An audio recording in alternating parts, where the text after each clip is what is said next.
Okay, we're going to try a short video on umbilical care of your newborn. This baby is 12 hours old. He was born last night. It was too dark to try to video. But normally this baby would still be wet, be about half an hour old. I like to let the moms, clean them, bond with them, do their thing before we step in. And on your newborn, of course, they should have two bright eyes, no swollen eyes shut, no inverted eyelids. Your baby by half an hour old should be up and trying to walk. A lot of them have nursed by now. So to check your baby, I like to put them in the crook of my arm and get a good hold. This is a little boy. All babies have an umbilical cord here. This is a little boy, so there's the sheath covering the opening to the penis. There should be no bulges or bubbles going along the shaft. Little boys have two testicles at birth. Both should be down. They rarely drop down on their own later. And go ahead and palpate and make sure there's two in there. Yes, little boys and little girls have teats. Always check, and people don't think to do this, and make sure the anatomy of his rectum is normal. He has pooped, so we know he can function. But rarely there will be the covering of skin over the anal opening, which means they can't defecate, which means they will succumb to sepsis. It's called a blind anus. Occasionally a veterinarian can do a surgery and see if that's just skin, but sometimes the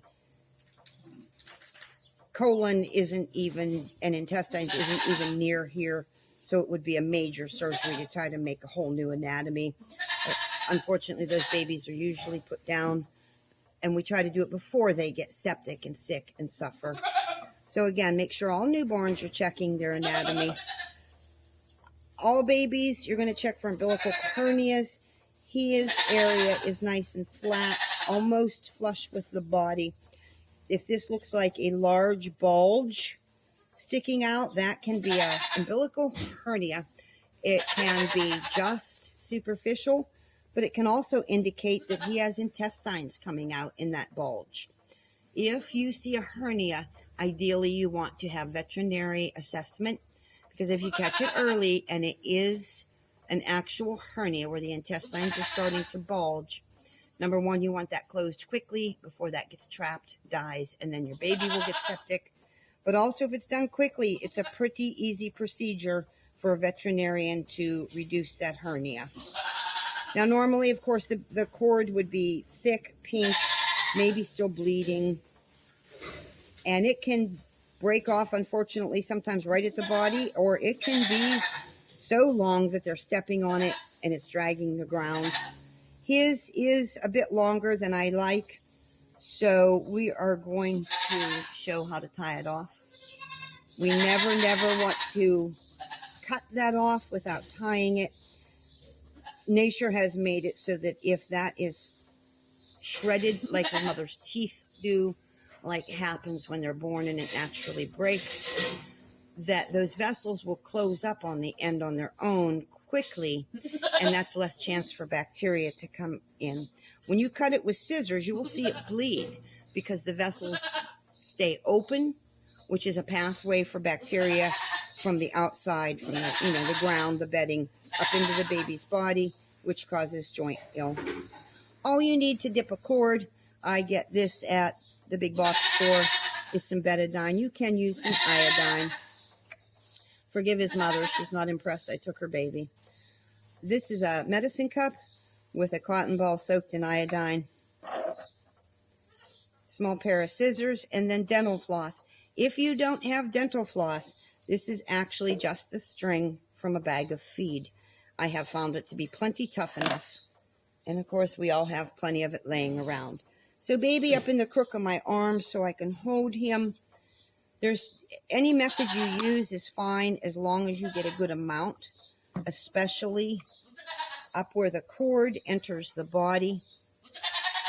You want to really saturate that. It doesn't hurt if it gets on his body anywhere. So you really want to saturate that, and you want to make sure the whole cord is clean. The tip has been covered in betadine too. You can also put some betadine in your cup. Gather that whole cord up in the cup. Tip it up and let that all soak.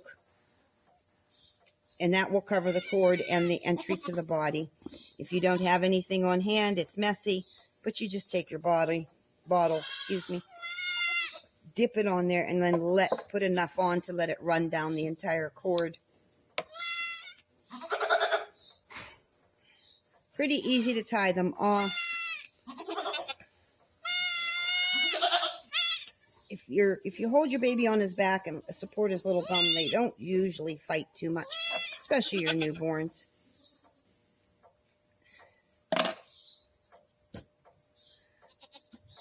Give yourself plenty of string to work with. It's, make it easy on yourself.